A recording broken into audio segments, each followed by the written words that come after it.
Well, welcome everybody to our noon live stream. We're so glad you're here with us today. And we have a special episode today.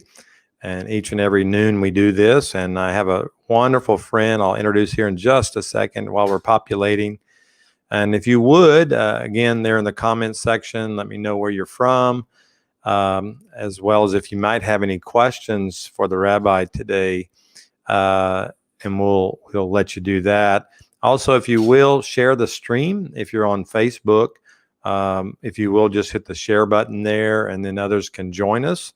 And we're going to have a great conversation today because this week is Holocaust Remembrance Week. Actually, there's a day, but we honor it the whole week, and we deal with it as much as we can, informing you as a Christian and those who are non-Christians as well, as the importance of understanding, having remembrance of this a tragedy that happened, and so that we don't repeat it again. And so I don't want to take too much time here.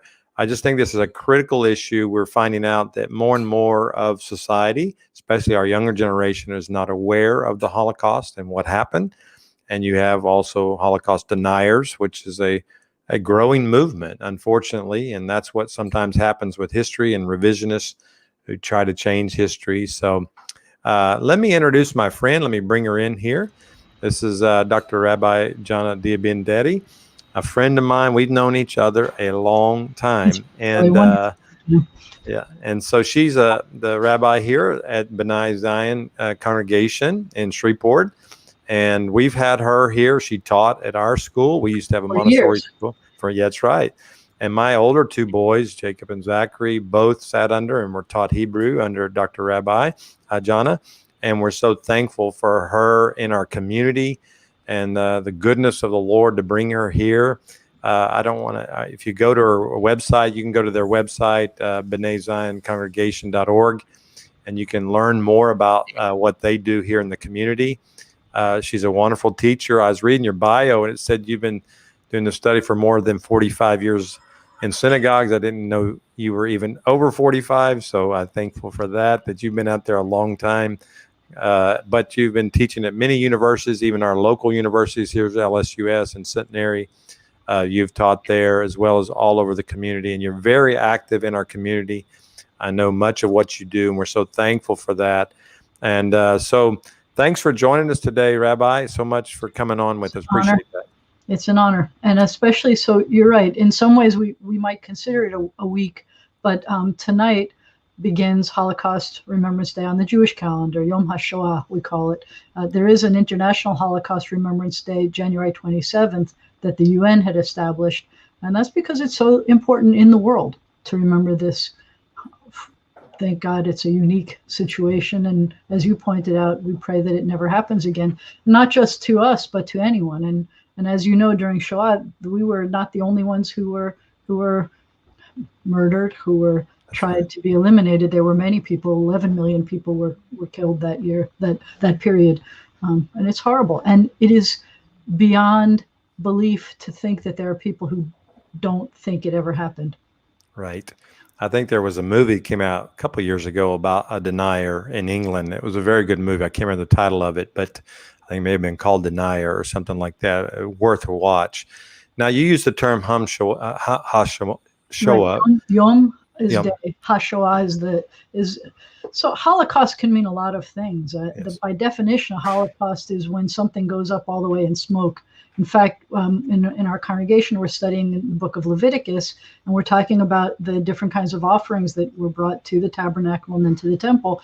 And some of them, the whole thing was supposed to get burnt up. And they would say, you might even call that a Holocaust offering. And it is jarring now to hear that as a word for something that all goes up in smoke.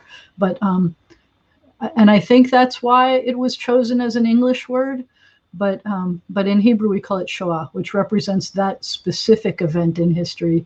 And it's a little more specific. It's more precise a word. And it doesn't hurt anybody to use a Hebrew word. Right. That's good.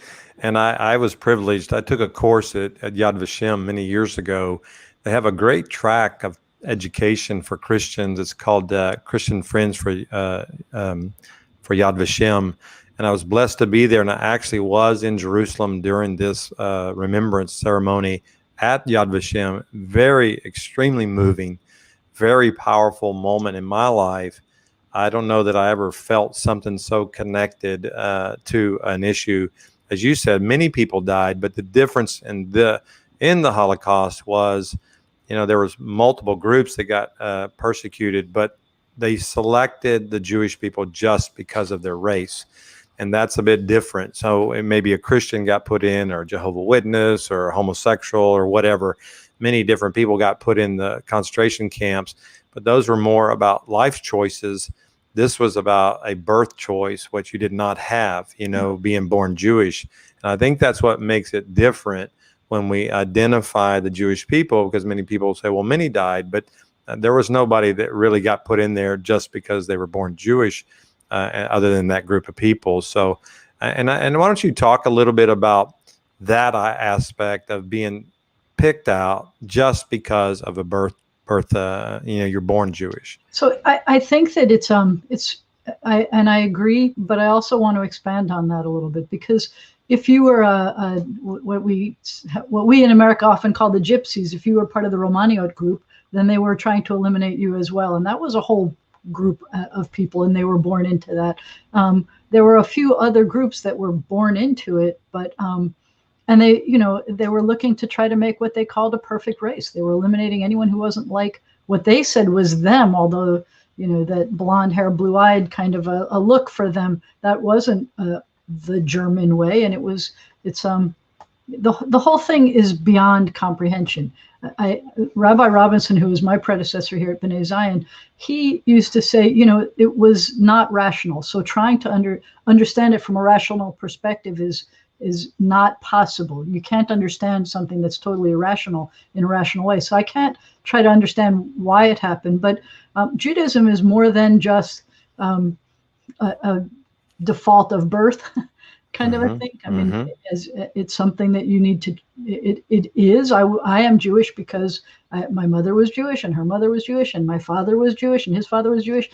I have family that did their DNA tests. A lot of people are doing those DNA tests now, and it said 100% Ashkenazic Jewish. And so that never surprised me, because I know family many, many generations. And I should tell you that my family we were not affected by the Shoah, because that's not where my family was living. My family was in what might be called Ukraine. It was Poland and Russia, and we were oppressed and had to leave there because of the pogroms instead, which was another kind of horrible oppression. And a lot of Jews were murdered or hurt, or we lost a lot of family from that. So that's another thing as well. And I see all this as irrational, and I can't even tell you why people are singling us out, because we're really nice, cute people. I mean, I don't understand why people don't like us. You could dislike an individual, but I don't understand how you could try to eliminate a whole group. So and I think that part of, as you can imagine, we just finished Passover, and you just finished Easter and Passover, because I know your church, and part of the lessons we learn has to do with consideration for all people. So I apologize if what I do is, when I talk about the Shoah, I also include all of the other people, because we learned that we were supposed to be, we were strangers in a strange land, and we have to treat others well. But it is true, 6 million people, more than half of the Jewish population in that area, were eliminated for no, and it was sometimes like tangential connections to being Jewish. That it could have been that you haven't been Jewish, your family hasn't been Jewish for 2 generations, and they would still find a way to say, oh, well, I heard that your grandmother was Jewish, and that makes you Jewish, and they would, in horrific ways, they would eliminate you.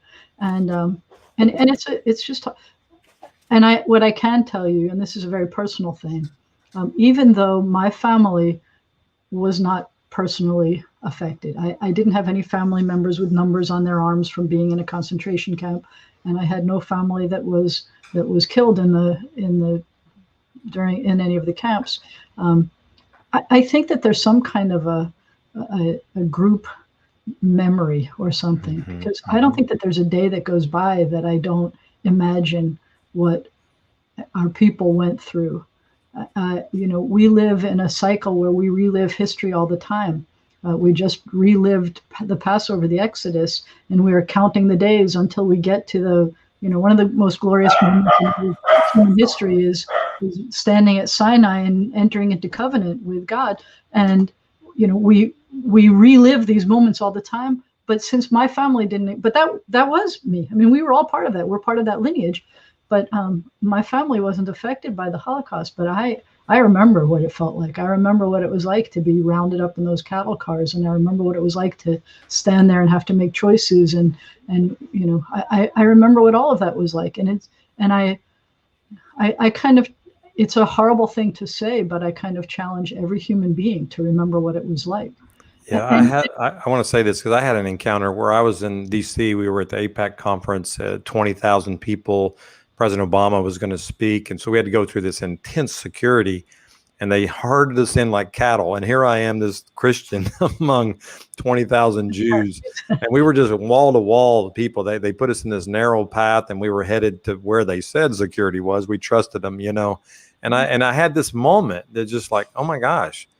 We suppose they're going to take us to a place of safety and get us to another place, and that's what, and I just had a moment where I thought, wow, this would have been similar in a sense of what it was like to be in that situation. And I think you brought up a point about there's no explanation. And I wanted to read this quote, and I'd like you to speak to it. There's a great book by Elie Wiesel called Night, and I encourage everybody to read that to learn about the history of the Holocaust. But he made this. Wiesel and not Wiesel. Yeah, thank you. Okay. I'm always intimidated. I feel like you're Moses, and you're going to be challenging me on my Hebrew all the time. I don't know. Moses didn't speak so well either. So I know. That's good. I love Hebrew, and that's why I do this. It's not a challenge to you. I know. But it says, sometimes, he said, sometimes I'm asked if I know the response to Auschwitz. And he said, I answered, not only do I not know it, but I don't even know if a tragedy of this magnitude has a response. What I do know is that there is a response and responsibility. When we speak of this era of evil and darkness, so close and yet so distant, responsibility is the key word. The witness has forced himself to testify for the youth of today, for the children who will be born tomorrow. He does not want his past to become their future. Why don't you speak to that and the importance of what we're talking about today, why we have to teach this? It's why the never forget. And it's why, and I'm very proud in our community, our small community here in the Shreveport, Bossier City area, that we have a Holocaust remembrance service that we've had for, I think this is officially our 38th year, that the community does. It's not the Jewish community that supports, that encourages this or invites or hosts it, I'm going to say.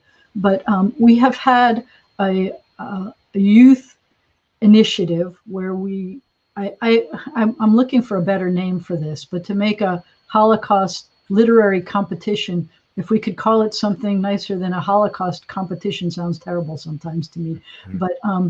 But so for the first years, it was just an essay. We would have a prompt to get the kids thinking about it, because the statistics are horrible, as you mentioned in the beginning. Something like there's fewer than 40% of the students in college right now know anything about the Shoah, anything. They don't know that it happened. They are not familiar with the names of the situation. It's just horrible.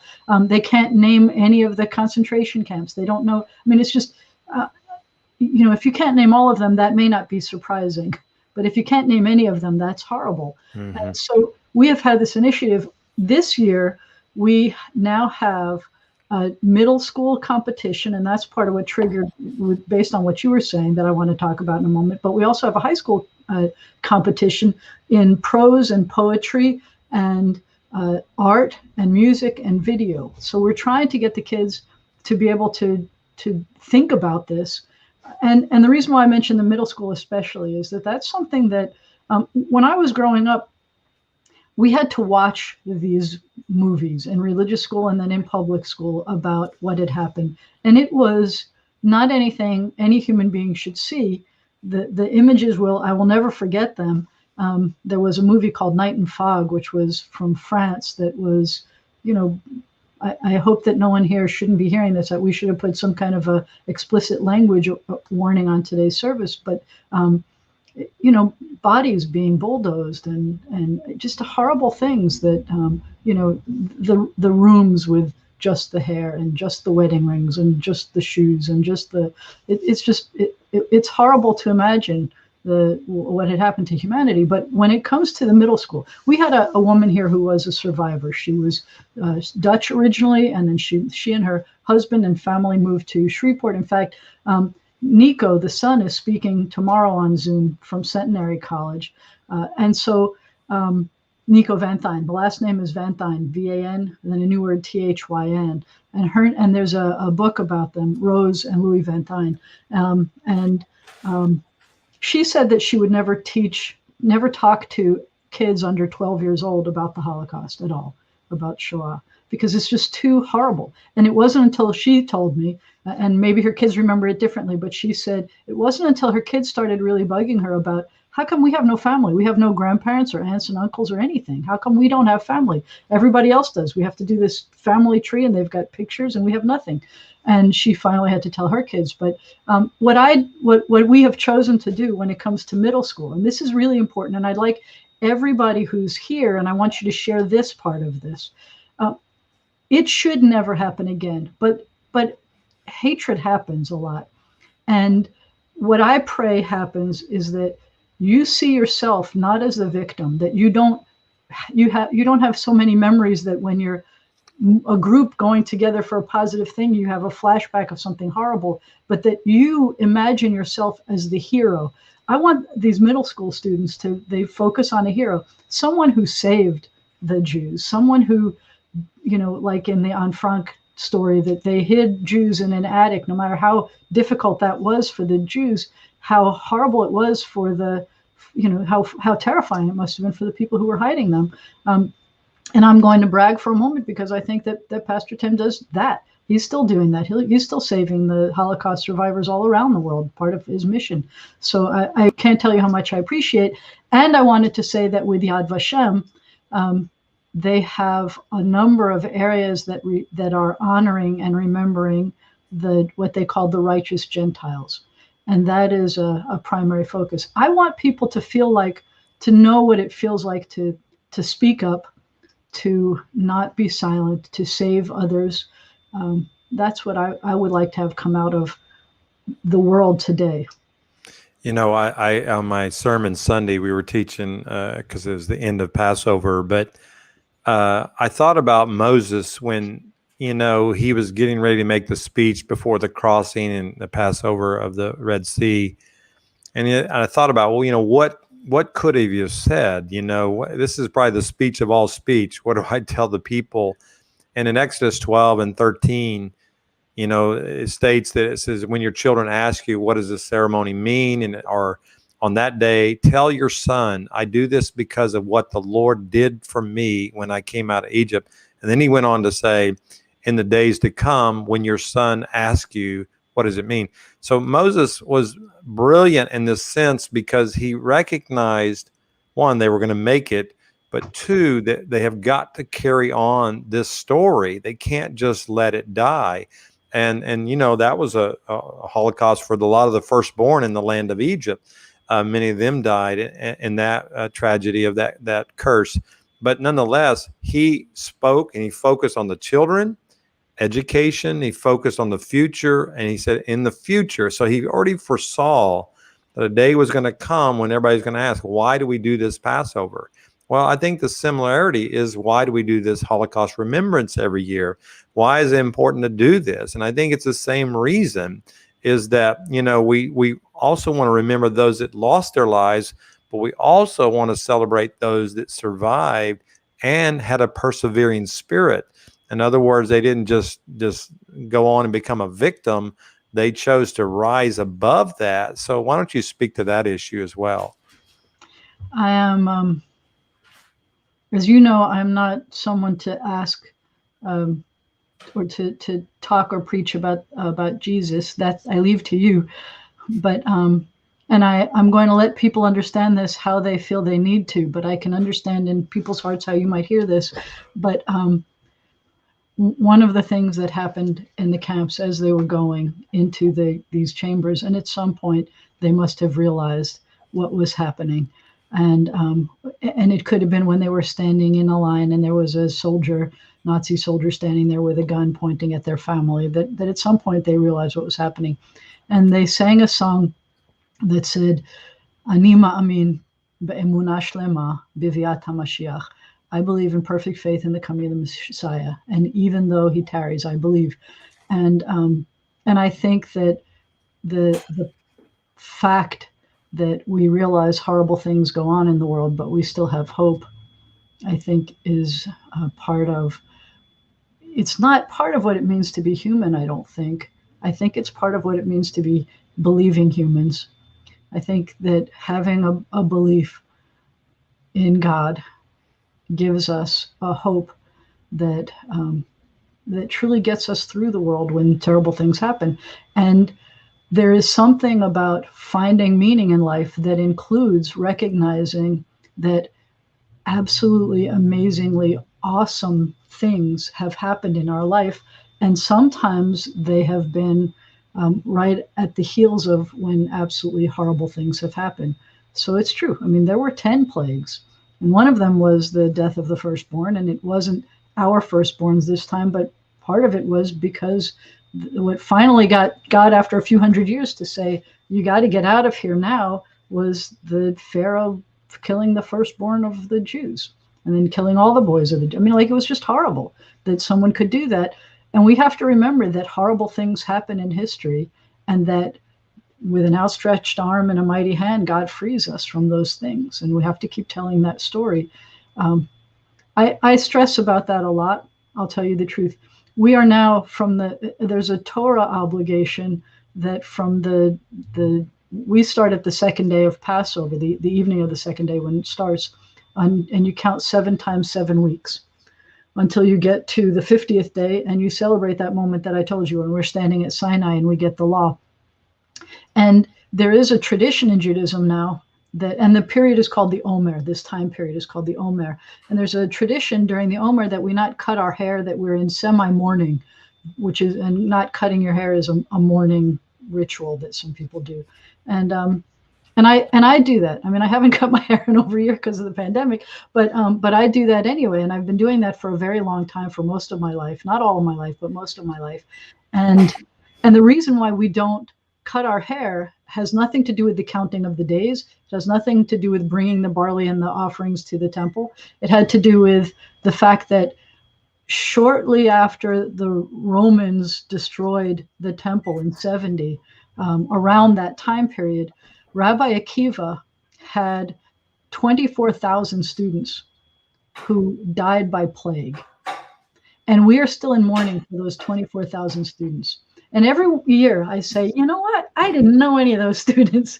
I had nothing to do with that. There's a tradition that they died because, a good conversation includes disagreeing and a debate. But if you're disrespectful to each other during a debate, they said that that's part of what brought on the plague, which this has nothing to do with Shoah. And I'm sorry that I've digressed a little bit. That's okay. But I started to think about that. Like, why do we continue to do this when none of us knew those 24,000 students, and it has nothing to do with me? I think that having to focus on our history, having to never forget, especially the biggest moments, especially those significant moments, is an important way to move on. I don't want to be trite and say, obviously, anyone who ignores history is going to repeat. I'm always afraid of that. About doing something where I forget that it already happened. Yes. I did that. I don't want to be that person, and I think we need to learn. We need that. Well, I think, by the way, a comment popped up and it says, your hair looks great, Rabbi Jana. So. Thank you. Yeah, tell my mom that. Okay, it does. She says, "Oh, are you getting a haircut?" I No, am having fun with long hair. It used to it, be over my ears and down to here, and I'm having fun with it. Thank you. it does look great. Thank you. Thank you. But So I does want yours, by the way, Pastor. I was thinking the same thing. I think last time when I was teaching there, neither of us had this much gray. That's right. That's right. So, I noticed on your bio, we both started in 2006. I became senior pastor at that time. So we've been on a journey together this is in true. our community together. You know, one of the things that we talked about here was that I didn't start in 2006. I started some I other know. stuff in Yeah, 2006. I know. My wife just shouted at Me me over too. here. Yep, she's Um, right. Me yeah, too, because you were already senior pastor when I that's was right. teaching, and I had to stop teaching then That's what it because I was. became the rabbi. It's true. That's what it was. But I think, you know, we do, a lot of people say this, they go, you know, the Holocaust, and even I've heard Jewish people say this to one, why do we focus on death so much? You know, why don't we just move on from this? And I understand that. And for me, Holocaust and the story of this is as much about those who survived as those who died.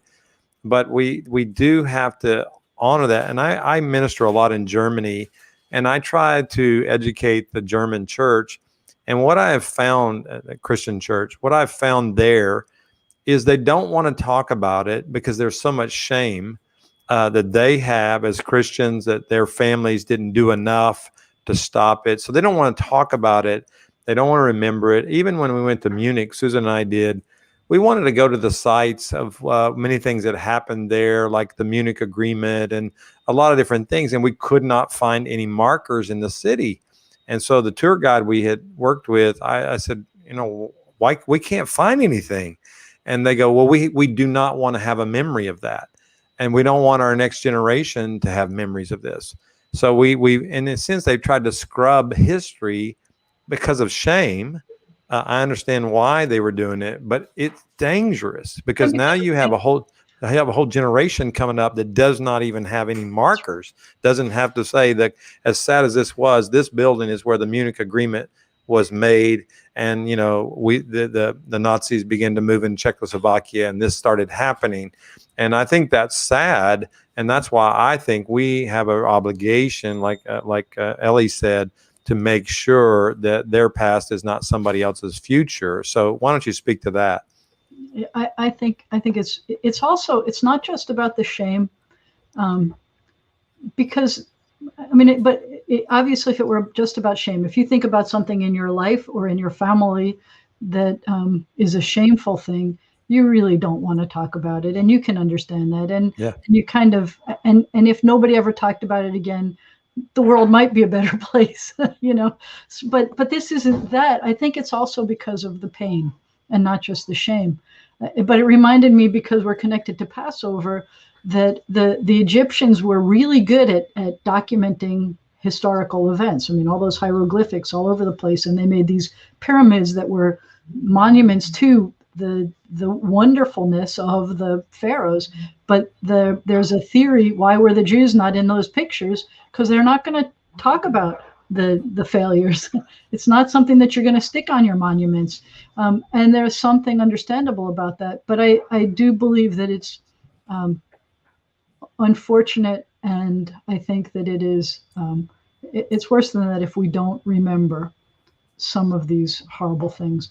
But you know, it's a debate we have in America about remembering losses, and I can't imagine not acknowledging it. So, you know, when I think about the Omer period and the 24,000, and like, why do I have to do this? Because I don't know any of them. And you know, you don't even have to mourn your parents for 49 days years later. So, you know, there's a mourning period for your parents that's a year.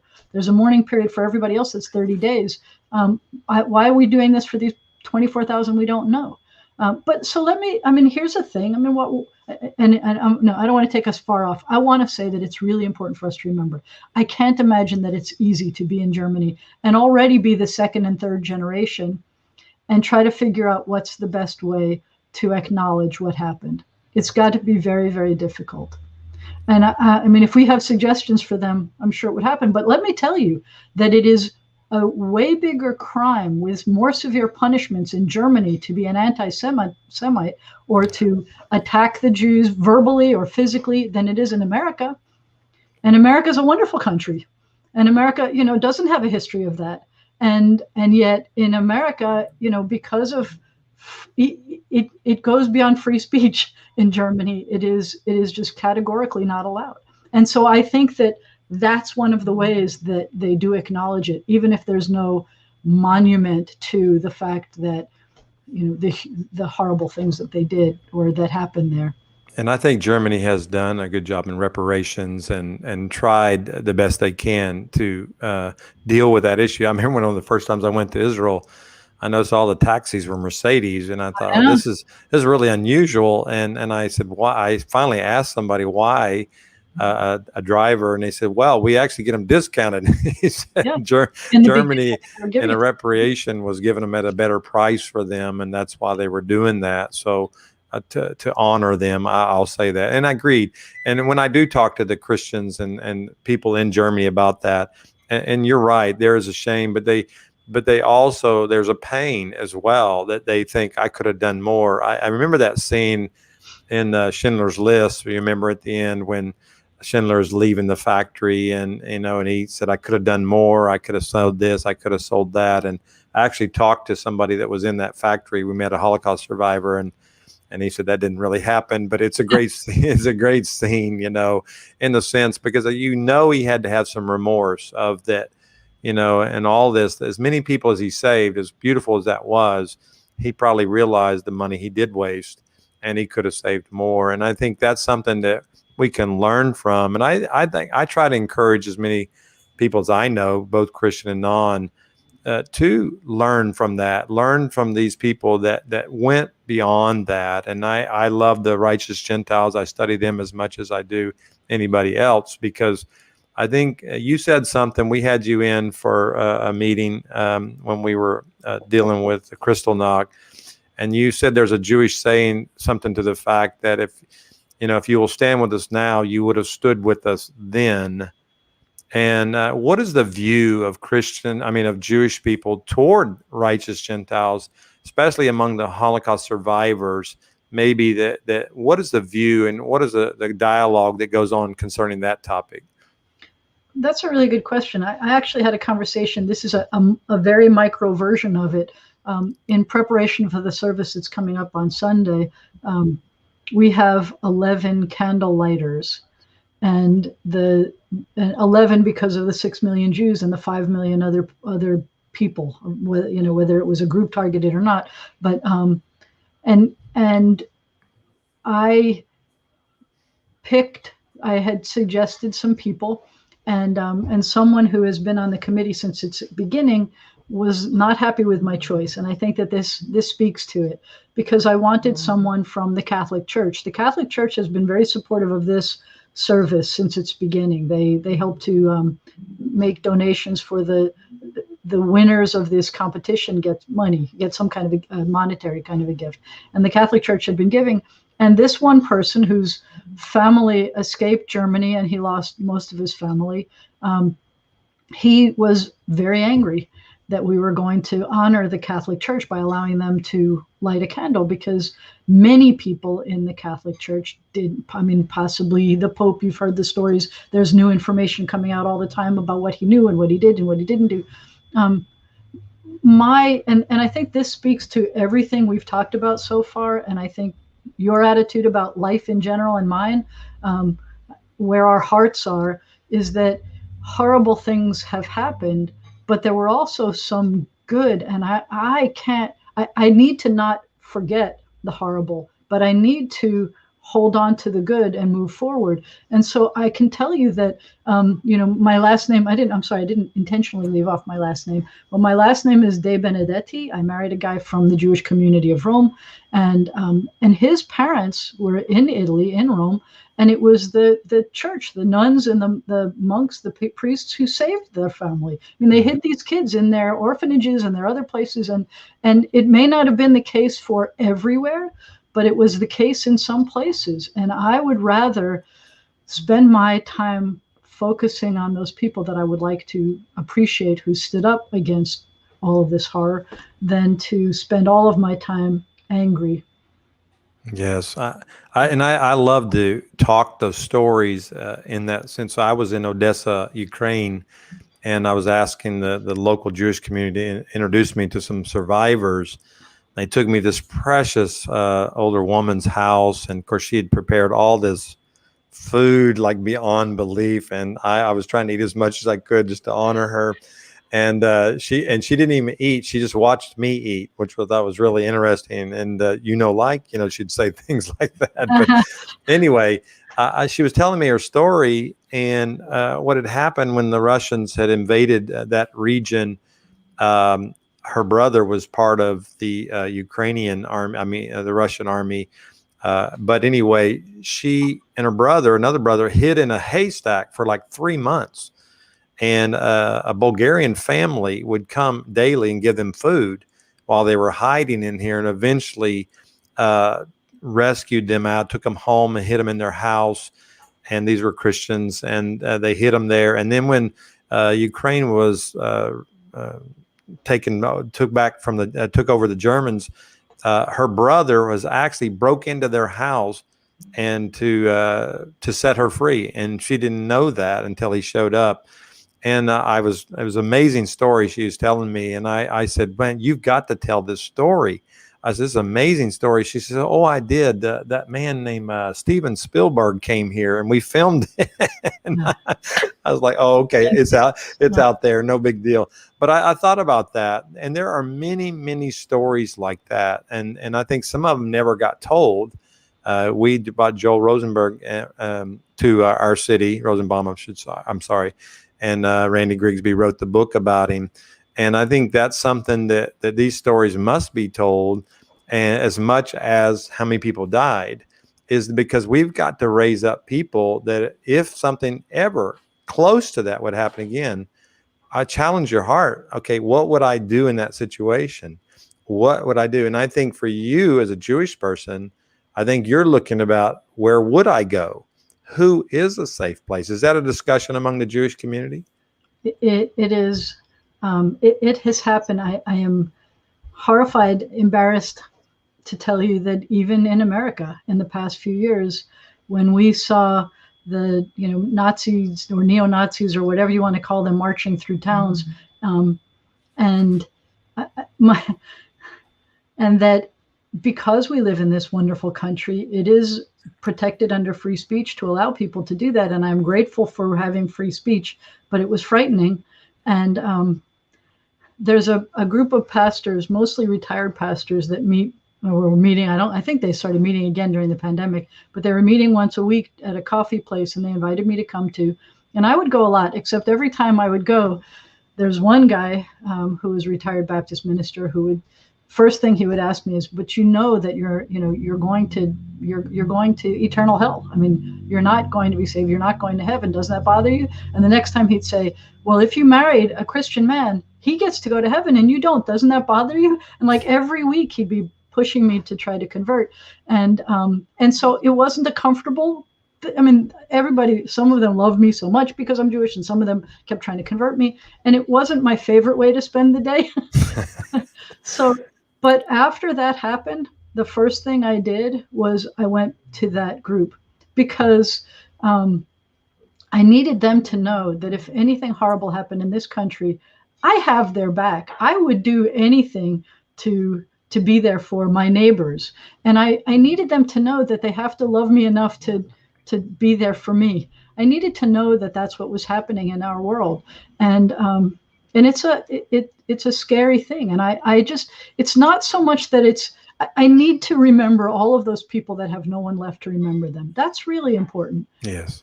God gave them their lives, and the lives were taken away, and we need to honor and acknowledge and remember.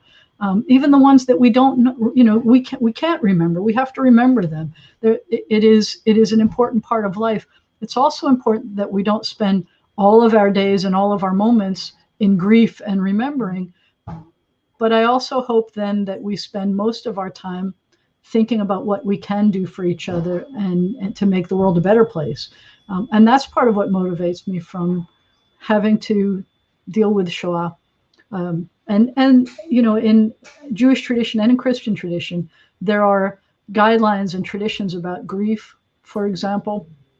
And one of the most helpful pieces of of information that I got about how to deal with grief is that at least for your public mourning process, for the public grief process, there's a finite amount of time that you're given. In the Jewish tradition, there are certain time periods, like I mentioned, 7 days and 30 days in a year and all of these things. And it doesn't mean you're not hurting other times, but it allows you to not hurt all the time and still do what you need to do. And that's important. I don't want anyone to have to think about the losses all the time, but I do want people to think about what they would do and what they could do. I want people to acknowledge those memories. I want people to honor those memories, but also to be able to do something with it. Like what Moses did. I mean, what do you do with this information? What do you do with the fact that you were slaves for so long and life was horrible and people were abused? What do you do? And you move on. Yes. Yeah, I think about that. I watch a lot of Jewish movies as far as the Holocaust, and there's many scenes they're very similar. When the mother, survived the Holocaust, and then she's talking to her kids, and the kids get so frustrated. Always the Holocaust, always the Holocaust. You're always bringing it up, and it's because of the trauma that's within the heart of that person that had to watch their family die and or be lost in the midst of all that. And I think sometimes we don't want to get, even among the Jewish community, you don't want to get cynical where you don't think it's that big of a deal. It is. I want to pivot here a little bit and talk our last few minutes here about how the Jewish people came out of the Holocaust and chose not to be victims. And I think that's such a beautiful picture. Could have been. We look at the Palestinians and from the wars in Israel, and they're still in refugee camps. I mean, all around the world, they're still victims. And here we are sometimes, 60, 70 years away from that. And I'm saddened for that. And we do a lot of work trying to solve some of those problems. But the point is that the Jewish people said, no, I'm going to pick my feet up and I'm going to go forward. What is it in the Jewish person? And I think I know the answer, but I'd like you to say it. What is it among the Jewish heritage and inside of them that makes them pick up their boots and just say, no, we move forward? So, I mean, you live. And so since you were given that gift of living, you just keep living and you do what you need to keep living. I know that you want me to also talk about faith, but, I am sure you know that one of the repercussions of the Shoah was that a lot of people didn't want to believe in God anymore. That's right. And I had a professor who was studying to be a rabbi. And then after the Shoah, he just felt like, how can I believe in a God that allowed that to happen? And there were I don't know what the numbers are. I would be making up a number if I told you, but there were many people who also, their strength of their faith got stronger because of it. Not because, I survived, so now I believe in God. The rabbi at the seminary where I was ordained, at the rabbinic school where I was ordained, may his memory be a blessing, he would say, and he survived. He was in this country at the time, but he had a wife and child who did not survive. And he was one of 17 children, and he had only 2 siblings. He lost his parents and all of his siblings and his wife and child. And he said anyone who lost their faith in God during the Shoah never had faith in God, because that's not how faith in God works. And it was a very powerful lesson, I felt. And that it's kind of what I feel in my heart about what faith is, that it's not something that, if there's a challenge to my faith, then it's my job to work that out. It's not a legitimate, it's not God. Was God not there when we were slaves? Was God not there when we were in the Holocaust? I don't know what happened. I like to believe that God was crying with us and not that God was causing it to happen. I believe that part of what made us human is that we have choices and that humans make choices, and humans were making horrible choices, and there were horrific, unimaginable consequences. So what happened then is we had to survive, and we moved on. I think a lot of people tried to suppress what had happened to them, and you talked about telling the stories. The Rosenbaums, for example, it was really hard for a lot of people to say what had happened. And you find that not just when you've been through a horrible thing like a trauma, like war situations, but it happens with our military when they come back from war. that they don't want to talk about it. They've been through such traumatic things. And we have learned, partially because of the Shoah, that it's really important to talk about it. That the more you say it, the better your soul gets to be. And it's a very hard thing to imagine. And there are a lot of repercussions from all of that. So we did move on. It doesn't help. It doesn't help not to. It's just, that's right. Well, in counseling, we always say, what you keep in darkness lives in darkness. And so it stays inside of you, and you have to bring it to the light. And the light brings exposure and brings healing. And sometimes that's what it takes, is to do that, as sad as it was. And for me, I'm like you, if we don't learn from history, we're doomed to repeat it. right. And I am concerned in this nation right now with the anti-Semitism rising up, and even anti-Christian, movement that's coming. I had somebody tell me once, they're coming for the Saturday people, but they're also coming for the Sunday people sometimes too. And I think when we partner together, obviously we get marked that way. But to me, I think there's no other choice. Yad Vashem, they taught us a story of some survivors in a city in France called Les Chevrons. And it was a community of Huguenot Christians who rescued, I think, over 5,000 Jews.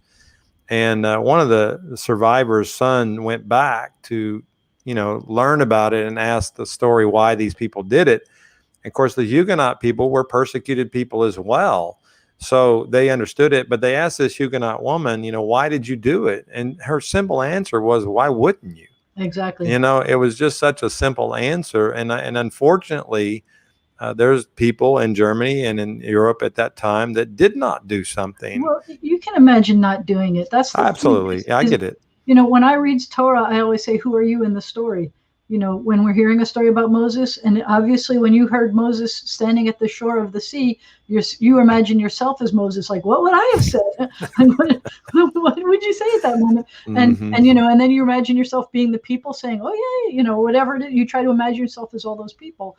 And I don't know ever what I would do if people were coming and they were threatening to kill or steal or whatever my family. I don't know what I would do, but I'll tell you, I mean, this is very not the same, but some of what we have lived through this year makes me realize that we can survive a lot. We can live for a week without water. We can toilet paper with no toilet paper and nothing to wash your hands with. We can survive with a lot of. We can make it. And that's why you talk about why the Jews moved on and tried to succeed.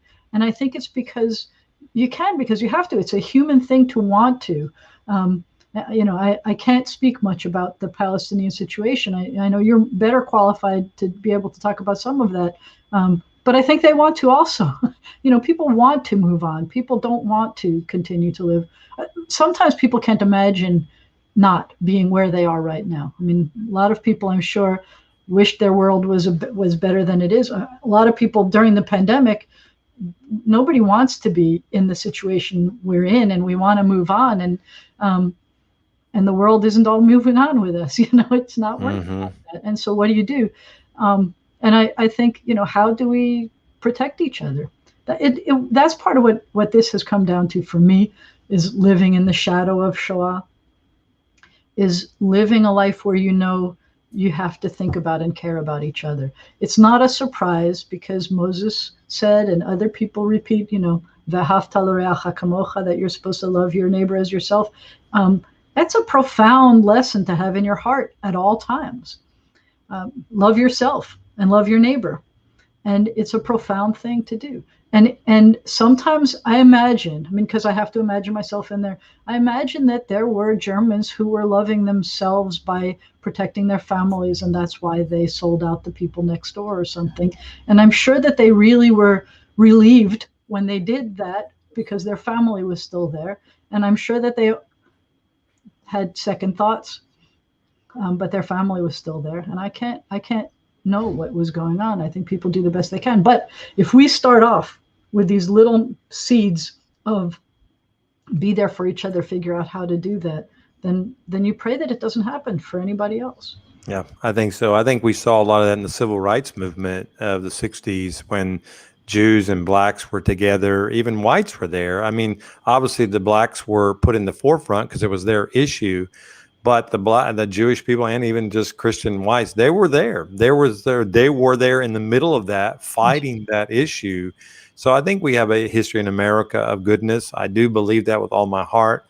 I am nervous. I lobby Congress for Israel, and there are some great concerns for me with some of the new Congress people that are anti-Semitic, openly anti-Semitic, who Right. have made verbal statements, and that's quite alarming. And they're starting to have more and more influence within the Congress. So, we're combating that. We're fighting that. Right now, we're winning the battle. But this is something we cannot let up on. We have to educate, and I think this is one of the ways, because some of them have actually denied the Holocaust, Right. and the very thing that that very well, and that's quite alarming to you, especially when you see somebody with authority who That's has a legal authority to do things, and yet they have this heart. So we're fighting. I want you to know that, And I Rabbi. appreciate that. Yeah, when you hear a ridiculous statement like that, you say, "Well, nobody's going to listen." I mean, that's just ridiculous. And then people are listening, and you're like, "Wait a second!" Like, and then how do you stop it? It's like a rock rolling down the hill, and you don't want to get in front of it. How do you stop something like that sometimes? And I think that's part of a problem. Also, is what do you do? Well, We have it in our hearts to do things. amen. Well, as we close, if you will, why don't you tell about me and you have been working together in our community many years for the Holocaust Remembrance Service, and we've had it all over. And I want to say this to you as you're listening. It's both Christian and Jews working together, and we rotate it at Christian churches. Every year we tended to rotate it we were fortunate to have it one year at our house, but we move it around in the community, and it's been an amazing experience for me to work with the Jewish community and you with us, and just to remember this. And so why don't you tell about the Saturday, this coming Sunday? Obviously we can't meet in person, but you're going to Right. have that. Tell them how they can watch and be a part of this. And that's so, and I want to clarify a little bit. So there will be a few people in person. The kids who won, the people who are lighting candles, some of them will be in person. Very few people in the ceremony, and part of it is the ability to meet in person is expanding every week. So, but we didn't know that when we were making up some of these things, and we couldn't change what we've chosen. So if you go to HolocaustRemembranceService.org, then there will be the link there to watch it at 3:00 on Sunday, or Jewish NLA, which is the Jewish North Louisiana Federation, JewishNLA.org. Then you'll be able to find the link there also to be able to watch it. And it's at 3:00. And if you go to either of those sites after the fact, you can watch it after the fact as well. And appreciate your support. I mean, it's a wonderful thing that we're doing. I hate to say it's like we're bribing our kids to be able to think about this, but we are kind of bribing them, because the high school kids get a $400 for first place, $200 for second place, and $100 gift cards. The middle school kids get, I think it's 200, 150. I mean, that's a lot of money. So we're taking donations too to pay for those things. There you go. And I think that's it. Yeah, and we'll give. I forgot to tell you that we're going to sow into that as well. Always. And so you guys that give to our ministry, please know that some of your gifts will go to this ceremony, because we do want our kids to know. And a lot of them, this is kind of a way to make them research and look into the issue. And many of them are discovering something that they did not know had they not had this opportunity. So you'll be amazed at how awesome their yes. work is about it. And we've got previous year winners too. Amazing things. And it's not just a reflection on the kids, but just to make you think about it. It's just amazing. And we will put those links in our comments. Somebody just asked for that. So we'll put those links in there. And so I want to thank you for your time today, Rabbi. And you're such a precious friend. And B'nai Zion is a great temple here in our community synagogue. And I know you teach publicly, you teach Hebrew. So if somebody's interested in that, they can also take courses with you. Is that still available?